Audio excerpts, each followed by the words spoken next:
la criminalité, c'est un cycle. Et tu vois, le nouveau procès va se dérouler sans qu'aucun témoin ne se présente à la barre. L'histoire des criminels racontée par l'unique journaliste d'enquête, Félix Séguin. Belle petite cabane qu'il y a, M. Bouclin, hein? Oui. Une cabane en Floride, là. On regarde les photos aujourd'hui dans le journal, là. C'est très humble. C'est très modeste, je trouve. Oui. Il y a plein de choses dont je me méfie dans la vie. Je ne porte aucun jugement de valeur, mais je suis un peu des fois, sans dire heurté, mais mon instinct me dit, maudite affaire, il y en a qui doivent faire beaucoup d'argent, puis c'est les gens qui traitent avec les personnes âgées. C'est toujours de grandes fortunes canadiennes, québécoises, et c'est comme ça partout dans le monde. Alors, c'est pour ça qu'il est intéressant de, justement, se poser les yeux sur leur argent, puis sur leur train de vie, puis sur ce qui se passe aussi avec leur argent. Alors, un condo de 74 millions de dollars en Floride, qui est à vendre. Hein? D'ailleurs, un penthouse qui est situé dans un immeuble conçu par le designer, ou designé plutôt, non pas conçu par Philippe Stark, dans un secteur exclusif de South Beach. A été mis en vente, donc, mais il appartient à qui? Il appartient à l'ancien magnat des résidences pour personnes âgées, Réal Bouclin, nous raconte Jean-François Cloutier du bureau d'enquête. Ben oui, dans le journal aujourd'hui. Alors, bon, d'abord, ne serait-ce que pour vous, entre guillemets, rincer l'œil, là, allez voir les photos dans le journal. C'est incroyable. Écoute, c'est hallucinant. Tu fais la piscine sur le toit, toi? Puis c'est une piscine pour lui, là, pas une piscine pour tous les gens de la tour. Là. C'est une piscine rien que pour lui, sur le toit. C'est ça. Oui. Quand tu as un ascenseur aussi dans ton penthouse, c'est qu'il est grand en temps. Parce qu'il y a un ascenseur pour se rendre aux derniers étages. Il est sur 3 étages, son penthouse. Qu'est-ce que tu veux que je te dise? L'affaire, par exemple, dans ça, ces photos-là, puis la qualité des photos, puis leur caractère extrêmement spectaculaire ne doivent pas détourner notre regard de quelque chose d'assez important. Bouclin s'est placé en août dernier sous la protection de la loi sur les faillites avec des dettes de 160 millions de dollars. Donc, il est insolvable. Alors, Jean-François a fait ce qu'un journaliste doit faire. Il a contacté un relationniste de M. Bouclin, Victor Henriquez, qui, ma foi, conseille beaucoup d'hommes d'affaires qui sont dans de sérieux pétrins, et il a indiqué qu'il n'avait aucun commentaire, lui, à faire à propos de la vente du condo.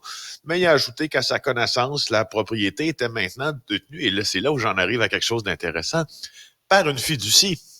Et n'avait pas de lien direct avec M. Bouclin. Le propriétaire de la fiducie s'appelle The Bouclin Family Cross-Border Irrevocable Trust. Donc, ceci nous amène à cela, Richard.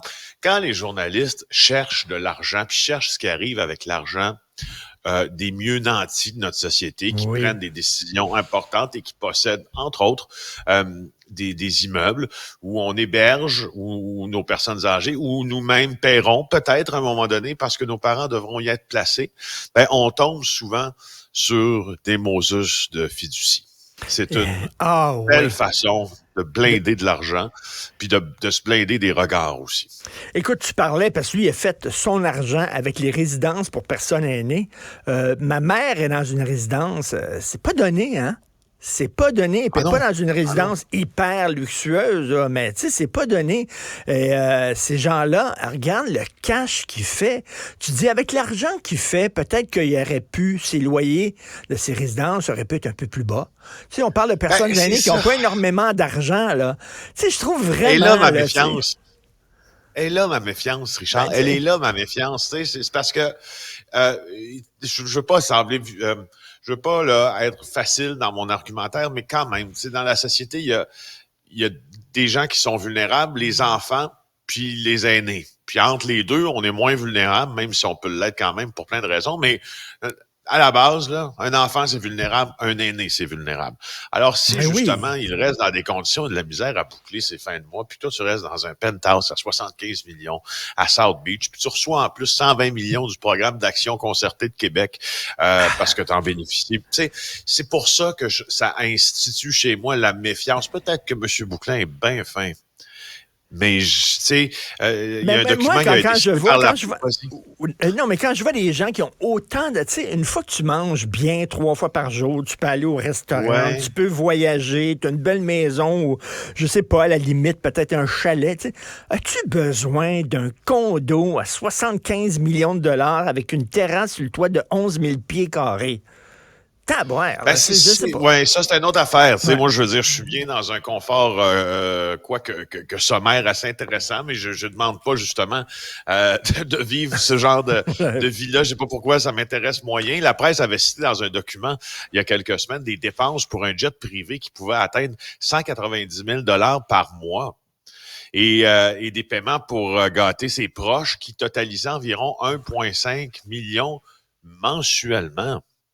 Tu sais, il y a une autre chose là, tu sais, sur les avions, sur les jets privés.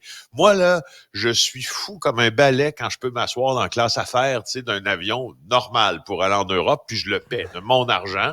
Puis des fois, tu sais, je m'offre ça parce que j'engendre Mais des oui. points de fidélité des lignes aériennes. Je suis comme un gamin. Puis là, je me disais hier, sachant que cet article-là paraissait aujourd'hui, quand est-ce dans ta vie que toi, c'est plus suffisant un lit en classe affaires dans un avion, tu as besoin de ton jet, tu sais. Je comprends la question des hommes d'affaires, puis qu'il y a une image, puis que tu projettes une image à travers tout ça. Regarde Donald Trump, Le c'est gars, ça. il a 7 toilettes, une par jour. Si c'est lundi, on fait pipi dans la chambre d'amis.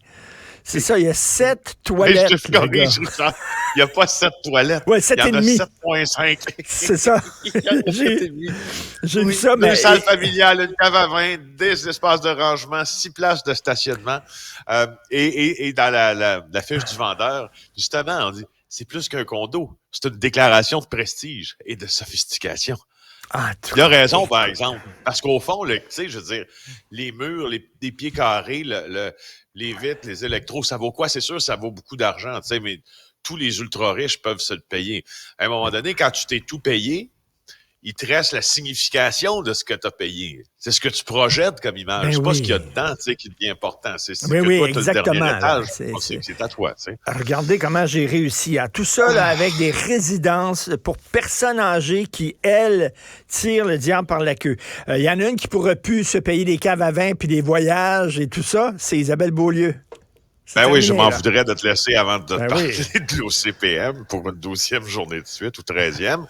C'est fait. Donc, Isabelle Beaulieu, là, après la mise sous tutelle de l'organisme, a été congédiée pour faute grave. Elle n'aura donc pas cette prime là, de séparation de 156 000 $ prévue en cas de cessation d'emploi. Et c'est le directeur général de la ville qui va chapeauter l'organisme le temps qu'on regarde s'il est vraiment efficace. Puis si on le recrée sous une autre forme, on verra maintenant ce que ce président fera avec le dernier cadre qui demeure à l'OCPM, Guy Grenier. C'est le seul qui aura le pouvoir de le remercier ou non. Ben oui, notre ami Guy Grenier. Alors, c'est la fin de l'Office L'espion. de consultation. Ben, en tout cas, ça continue à exister, là, mais mettons, ils vont être un peu plus surveillés, là, l'Office de consultation publique de Montréal, pour leurs dépenses. Là. Ils pourront même plus aller chez Normand Patate, d'après moi. Là. Salut, bonne journée, à demain. Salut. Bye, Félix. Avis à la gogo.